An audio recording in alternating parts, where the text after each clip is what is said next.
This is a story about a world obsessed with stuff. It's a story about a system in crisis. We're trashing the planet, we're trashing each other, and we're not even having fun. The good thing is that when we start to understand the system, we start to see lots of places to step in and turn these problems into solutions.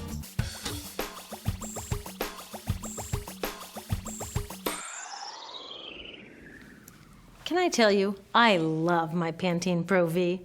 Of the dozen or so personal care products that I use every day, it's the one I can't live without. It says it gives my dull hair the ultimate cool shine. How does it do that? I was wondering that while I was lathering it in my hair one day, so I read the ingredients right here. Sodium lauryl sulfate, tetrasodium EDTA, methyl isothiazolinone. What is this stuff? I took this list to some scientists who know how to read it. Turns out my Pantene contains a chemical linked to cancer.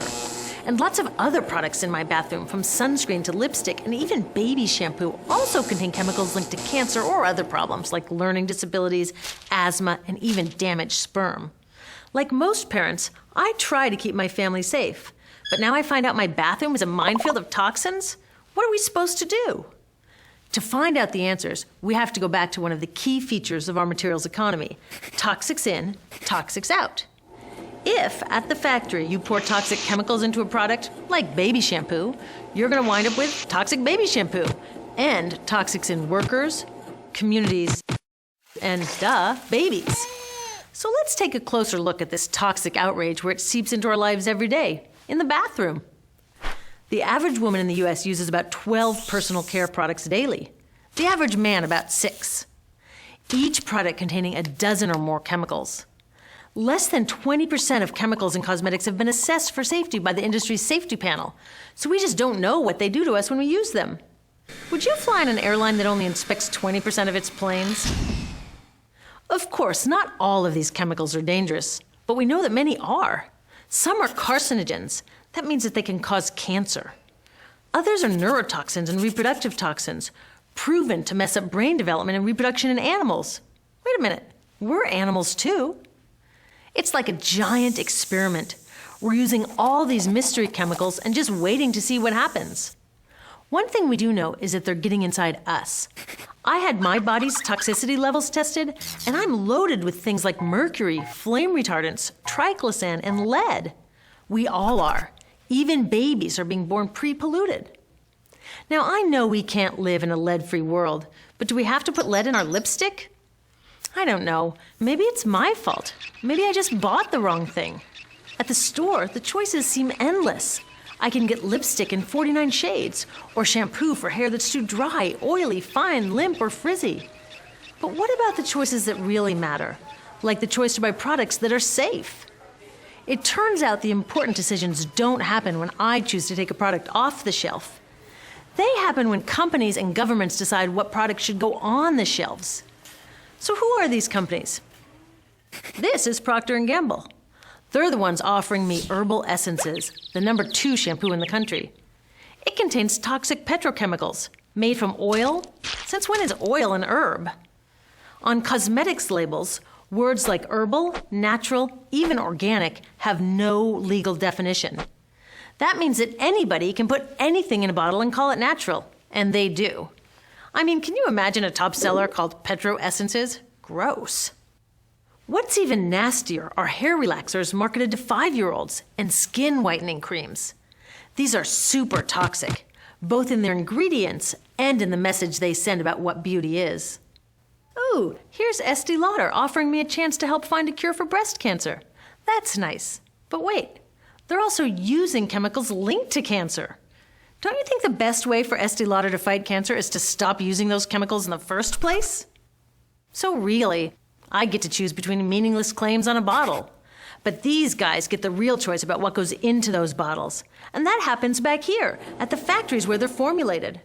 Why do the makers of these products use all these toxics? Are they trying to poison us?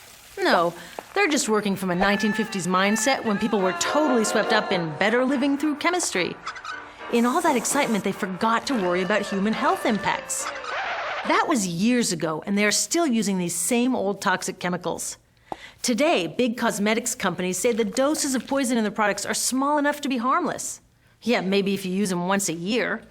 I guess they never get out and see that their products are being used and combined with other products every day. A little toxic dose under your arms, a little more on your hair, on your lips. And workers in nail and hair salons get dosed all day long. So the industry is used to doing things this way. And they can. Because even now that scientists have linked the chemicals they're using to all sorts of problems, there are no laws to get rid of them.